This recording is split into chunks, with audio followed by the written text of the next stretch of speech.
Jésus juif et après, une émission du service diocésain des relations avec le judaïsme, présentée par Claire Bardoul, Thierry Colombier, Nathalie Cromwell. Bonjour et bienvenue à l'émission du service diocésain des relations avec le judaïsme. Aujourd'hui, je suis en studio avec Thierry Colombier pour vous présenter une exposition que vous pourrez découvrir pendant tout le mois de mars dans le hall de la maison diocésaine Saint-Clair à Nantes. Le titre de cette exposition, Juifs et chrétiens, une affaire de famille, sous-titre Les grandes étapes du dialogue, et il y a le logo de la CEF, de la Conférence des évêques de France.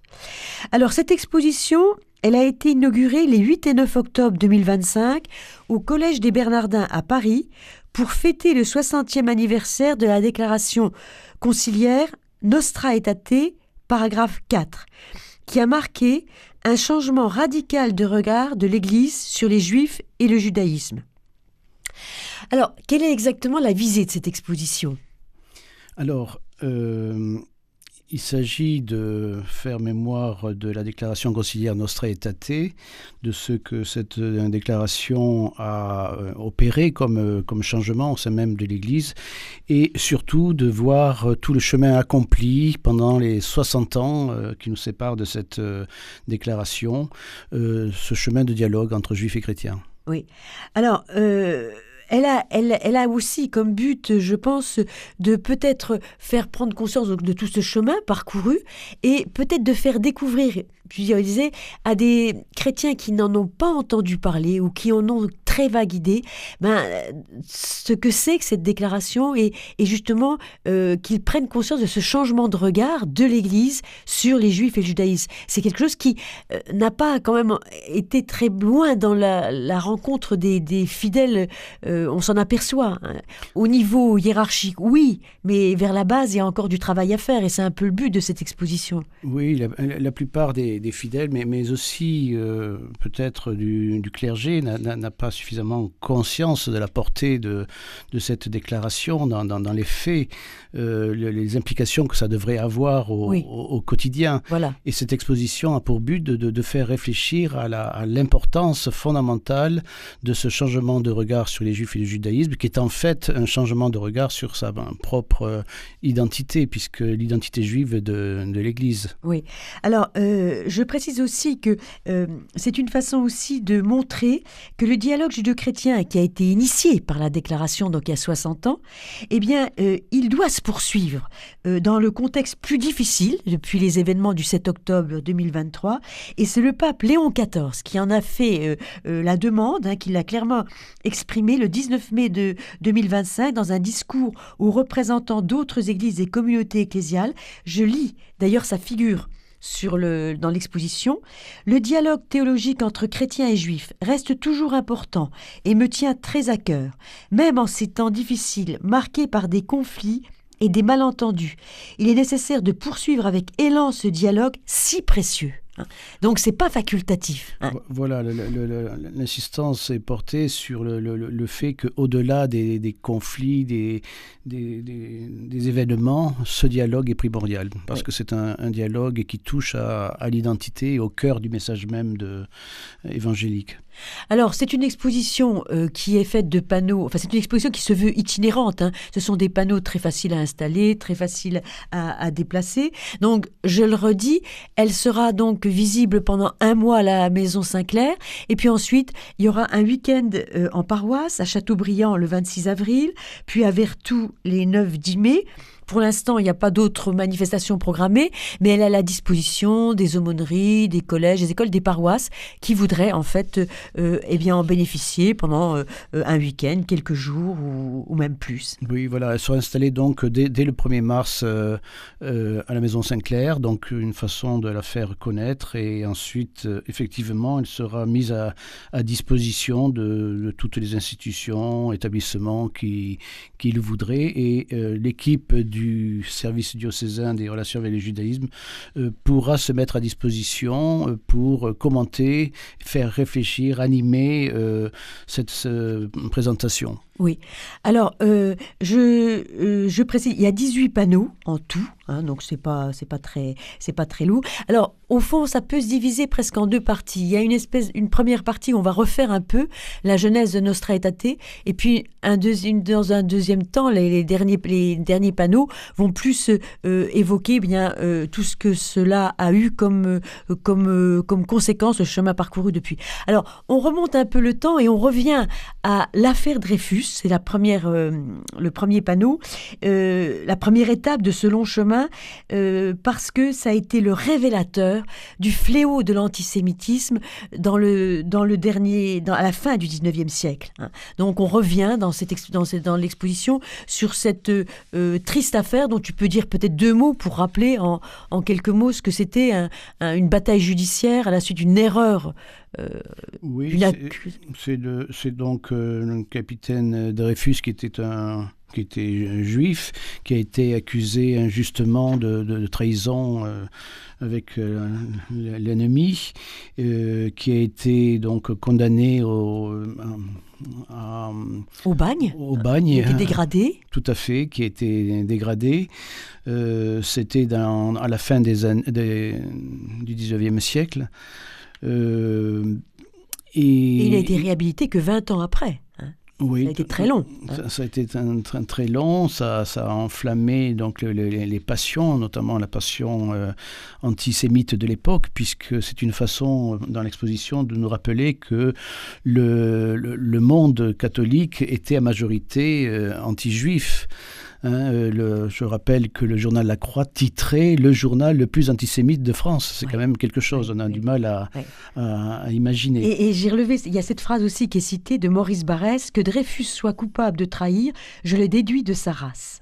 Donc c'était vraiment terrible. Alors ça avait aussi, c'était intervenu dans une époque effectivement d'antisémitisme très virulent, parce qu'il y avait eu notamment l'apparition d'un livre qui avait fait grand bruit à l'époque, le livre de Drummond, qui avait paru en 1886, La France juive. Donc c'était vraiment un contexte. Alors, effectivement, la majorité des catholiques va se ranger derrière l'état-major, qui, après avoir eu connaissance de l'erreur judiciaire, ne la rétablit pas, parce qu'il veut sauver l'honneur de la hiérarchie. Mais il y a quand même parmi les catholiques des voix qui vont s'élever, et notamment c'est celle de Charles Péguy. Oui, alors catholique, mais aussi juif. Il y a Bernard Lazare là, qui a été un journaliste, essayiste, anarchiste, qui a pris les choses en main et qui, avec quelques intellectuels chrétiens, effectivement, ont pu démonter l'affaire pour finalement arriver à prouver l'innocence du capitaine Dreyfus. Mais ça a été extrêmement laborieux pour faire jaillir la vérité. Oui, mais il y a quand même eu dans les milieux catholiques et particulièrement intellectuels toute une réflexion qui s'est amorcée. Je parlais de Charles Péguy, qui réagit au nom de son amour de la justice et de la vérité, parce que aussi il a des amis juifs, parce qu'il éditait des juifs. Il y a également quelqu'un comme Jacques Maritain, comme l'historien Jules Isaac. Tous ces gens-là vont, à ce moment-là, il y a une prise de conscience et de l'incohérence entre l'appartenance, enfin, le fait d'être chrétien et d'avoir cette attitude sectaire à l'égard des Juifs. Oui, je pense qu'il y a eu que les consciences ont été interpellées à ce moment-là et que ça a été le début d'une véritable réflexion sur les ressorts de l'antisémitisme qui est en fait une aberration lorsqu'on est chrétien. Alors, une réflexion qui va se poursuivre dans les milieux intellectuels. Je parlais tout à l'heure de Jacques Maritain, et qui a eu une influence sur d'autres, qui avait lui-même été touché par Léon Bloy. Et puis il y a également une réflexion dans les communautés religieuses, et notamment dans la communauté de Sion chez les hommes, alors que c'était une communauté fondée par des juifs convertis, les frères Ratisbonne, pour la conversion des juifs. Eh bien, il commence à y avoir une réflexion qui évolue, qu'on ne se limite peut-être pas à les convertir, mais qu'il faut peut-être mieux les connaître, qu'ils ont peut-être quelque chose aussi à apprendre. Il y a une réflexion qui s'enclenche. Oui, une réflexion, il y a un intérêt. Oui, un intérêt pour le judaïsme. judaïsme, oui. Voilà, oui. donc il y a eu des associations d'amitié pour les Juifs. Il y a eu beaucoup de Juifs devenus prêtres, donc convertis au catholicisme, qui ont fait également... Avancer la réflexion, oui. Tout à fait. Indéniablement, oui. Donc oui. On voit qu'à partir du début du XXe siècle, une réflexion en profondeur s'amorce. Alors, la Shoah, on peut dire que c'est une explosion d'antisémitisme sans précédent et à une échelle inouïe, puisque en fait c'est la persécution, la déportation, la déshumanisation, car ce n'est pas rien, hein, c'est quelque chose qui est une dimension très importante, puis l'extermination, et enfin la volonté d'élimination des traces de millions de Juifs qui vivaient en milieu chrétien. Alors, ça n'est pas sans interpeller la conscience chrétienne. Là, il y a quand même un électrochoc qui se produit. Oui, la question, comment en est-on arrivé là, dans une Europe qui était malgré tout le fer de lance des missions, qui était à l'apogée de la chrétienté, donc qui détenait le savoir, l'avoir, le pouvoir, et comment avons pu en arriver là, ça a été effectivement des prises de conscience. Oui, et puis finalement, la guerre a été aussi l'occasion pour certains qui n'avaient, je pense notamment aux frères et sœurs de Sion, qui jusqu'alors n'avaient pas tant que ça côtoyé de Juifs, et qui vont les côtoyer parce qu'ils vont les aider aussi. Donc il y a ça qui va également entrer en ligne de compte. Alors, c'est pendant la guerre et après la guerre que va jouer un rôle important le juif Jules Isaac, l'historien français, hein, qui a été, lui, dans un premier temps, victime des lois anti-juives de Vichy, puis de la Shoah. Hein. Oui, alors, par sa famille qui a été déportée, sa femme, déjà, sa fille. avant même que la famille soit déportée, oui, lui, qui était inspecteur général de l'enseignement public, président du jury de l'agrégation, donc qui était arrivé au niveau, je dirais, le plus élevé de la hiérarchie de l'enseignement, hein, eh bien, il a été dégradé, il a été interdit d'enseignement en 1942, à partir des lois juives. Voilà, ça c'est les suites du régime de Vichy. Vichy, des dispositions prises par Vichy. Voilà. Et d'ailleurs, tu me signalais il n'y a pas très longtemps que va bientôt paraître un livre qui n'a jamais paru, qui est le Carnet du lépreux, dans lequel il raconte ce traumatisme de la déchéance, en quelque sorte. Ce basculement du jour au lendemain où, ayant le prestige de sa fonction, de son statut, il devient un paria, il n'est plus rien. Où tout le monde le fuyait, où ses amis le lâchaient les uns après les autres. Ouais. Et donc ce carnet qu'il a écrit fera l'objet d'un ouvrage qui va paraître dans l'année. Alors, effectivement, ensuite, il va être atteint directement par la Shoah, puisque sa femme, sa fille et son fils sont déportés à Auschwitz. Oui. Et lui, il échappe de peu à la déportation. Oui, et on peut même dire que c'est d'une certaine façon sa femme qui, avant même d'être déportée, alors qu'elle était encore à Drancy dans un wagon scellé, a réussi à lui faire passer un petit mot en lui disant, sachant qu'il travaillait déjà sur l'antisémitisme chrétien, réserve-toi pour la mission que le monde attend de toi, nous pensons à toi, enfin, donc il prendra cet appel de sa femme comme étant une vocation sacrée. Alors, justement, tu disais, il s'était déjà, avant même cette arrestation en 1943, dès le début de la guerre, ou même peut-être avant, c'est un historien passionné par la vérité. C'est vraiment quelque chose il dit que c'est Peggy qui a enflammé son âme de cette passion. Donc, il va faire un travail pour essayer, en historien, de comprendre quelle est l'origine de cet antisémitisme. Et c'est ce qui va l'amener à pointer du doigt la responsabilité de l'anti-judaïsme chrétien. C'est ça.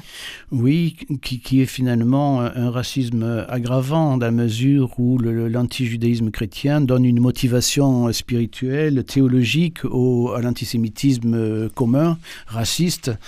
Donc il essaie de façon très rationnelle, très objective, en visant l'objectivité du scientifique, de l'historien, il a essayé de démontrer l'incohérence finalement de de la pensée chrétienne, de la tradition chrétienne, qui, s'appuyant sur les messages évangéliques, n'aurait jamais dû développer une telle aversion du judaïsme. Donc l'anti-judaïsme chrétien est une aberration. Oui, en fait, il a étudié les évangiles en historien, il les a lus dans le texte grec, Oui. avec une fidélité au texte extrêmement rigoureuse, et il conclut que rien ne peut justifier l'antisémitisme des chrétiens, des disciples du Christ. Et il va plus loin, il relève aussi, il dit l'enseignement de l'Église est en contradiction totale avec le message de l'Évangile. L'amour de Dieu et du prochain. Et des ennemis même. Alors, a fortiori. Donc là, il relève une incohérence totale.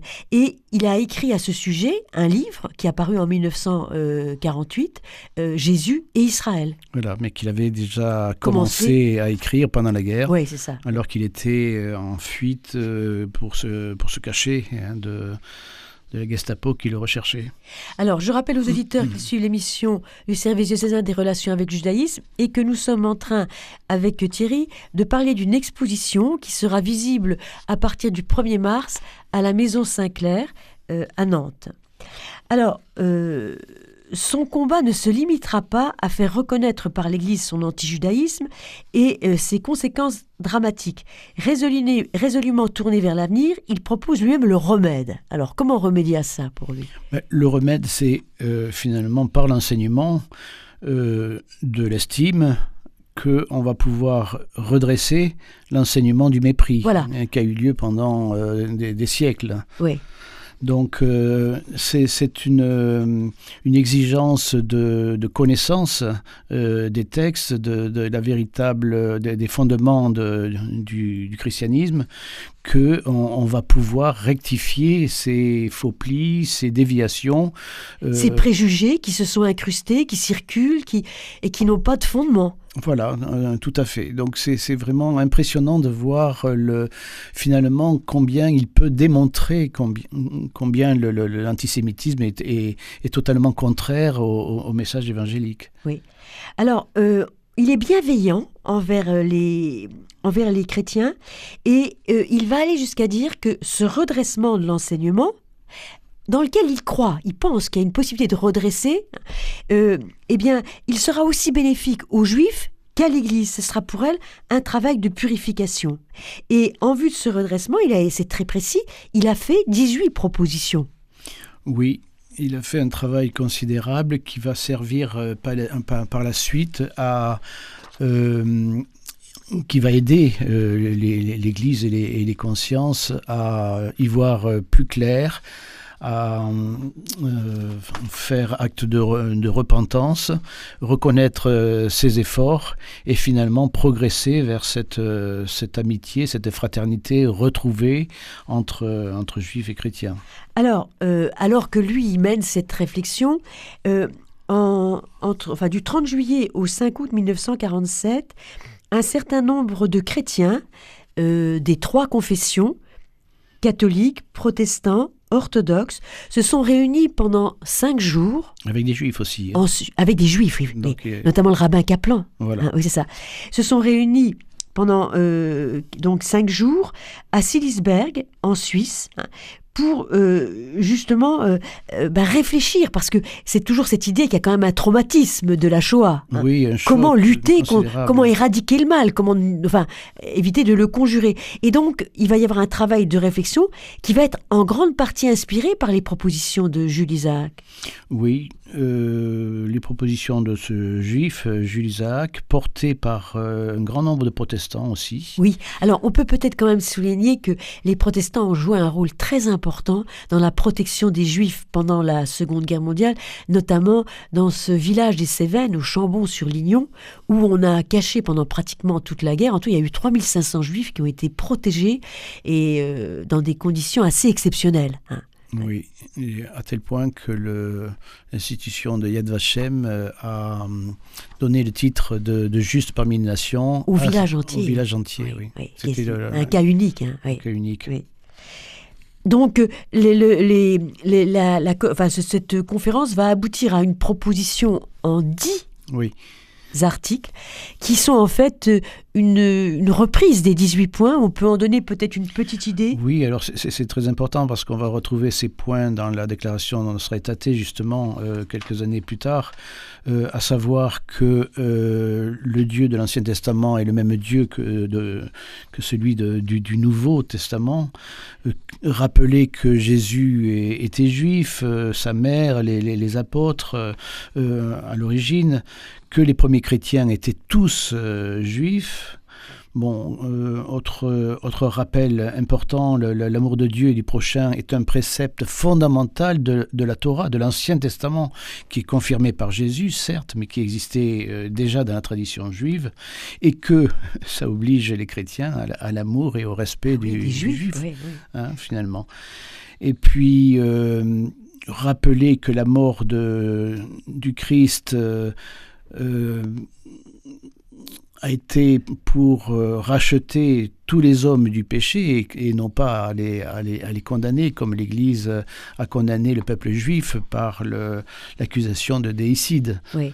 Alors ça, on sait que dès le Concile de Trente en 1566, ça avait été démenti, mais apparemment, ça n'a pas marqué les esprits. Du tout.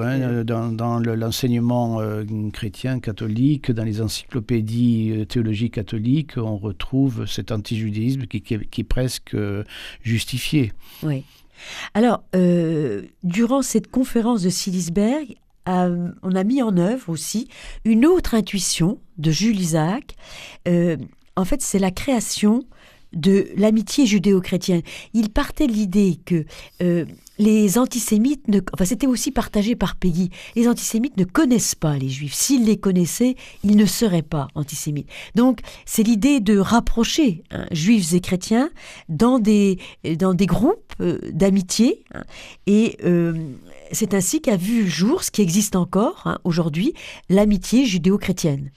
Oui, voilà, ça c'est quelque chose d'absolument important, c'est que on n'apprend pas le judaïsme dans les livres, ou du moins ça ne suffit pas pour connaître les juifs et le judaïsme, il faut les rencontrer dans leur diversité, et c'est ce que Jules Isaac a imaginé par la création d'une amitié judo-chrétienne en France, qui a permis là aussi un développement de cet enseignement de l'estime, en rencontrant et en dialoguant et en écoutant les Juifs et sans vouloir parler à leur place. Alors, l'article 2 des statuts de l'amitié judéo-chrétienne a posé d'emblée les bases d'une fraternité respectueuse où personne ne fait de prosélytisme ni de syncrétisme. C'est très important, ça. Voilà, c'est le principe d'altérité. Oui, c'est le principe de l'altérité. C'est sans fusion ni confusion, mais accepter de se déloger pour être capable d'entendre la pensée de l'autre qui est différente de nous, et cheminer avec l'autre dans cette différence fondamentale. Oui, et c'est le véritable exercice de la fraternité, c'est-à-dire admettre l'autre, enfin rencontrer l'autre tel qu'il est, faire l'effort de le comprendre tel qu'il se comprend lui, et non pas l'approcher à partir de ce que moi je suis. Oui, c'est finalement le projet de la Bible, c'est d'arriver à réaliser cette fraternité avec l'autre différent de moi. L'autre différent de moi, exactement, c'est fondamental. Alors, à l'origine de la déclaration Nostra Aetate, il y a la rencontre historique au Vatican le 13 juin 1960 de Jules Isaac avec le pape Jean XXIII. Ça a été un moment très fort. Alors là aussi, c'est une rencontre fondamentale entre deux hommes qui se sont écoutés, qui se sont respectés et qui avaient certainement une sensibilité importante, une humanité. Et c'est à partir de cette rencontre-là que naîtra l'idée de faire réfléchir le Concile sur la relation que l'Église doit entretenir avec les Juifs et le judaïsme. Oui, alors effectivement, ce sont deux hommes très âgés qui se sont rencontrés ce jour-là, puisque Jules Isaac avait plus de 80 ans et le pape Jean XXIII allait avoir 80 ans. Oui. Ni l'un ni l'autre, ils sont morts encore la même année, à 3 mois d'écart, en 1963, avant la fin du Concile. Et ni l'un ni l'autre n'auront vu le fruit de cette rencontre. Et pourtant, effectivement, elle a été d'une importance capitale, puisque voilà ce que dit le secrétaire particulier du pape. Je me souviens très bien que le pape resta très impressionné de cette rencontre et m'en parla longuement. Il est vrai que jusqu'à ce jour-là, Jean XXIII n'avait pas pensé que le Concile eût également à s'occuper de la question juive et de l'antisémitisme. Mais depuis ce jour-là, il ne cessa de s'en occuper. Et en effet, tu disais tout à l'heure que cette rencontre a été déterminante, puisque c'est ce qui a décidé Jean XXIII à ajouter une commission supplémentaire aux travaux préparatoires du Concile afin d'élaborer un texte sur le judaïsme. Voilà, et donc il a confié à un cardinal, le cardinal Béat, la préparation de ce texte-là qui connaîtra donc un destin assez rocambolesque au départ et tumultueux, pour justement essayer, et c'est la première fois qu'un concile s'y exerçait, essayer de définir le rapport entre l'Église et son origine juive. Alors, on va y revenir plus amplement dans une deuxième émission que nous consacrerons à cette exposition. Donc, vous avez suivi l'émission du service diocésain des relations avec le judaïsme et nous avons commencé à vous dévoiler le contenu d'une exposition qui sera visible dans le hall de la Maison Saint-Clair à partir du 1er mars.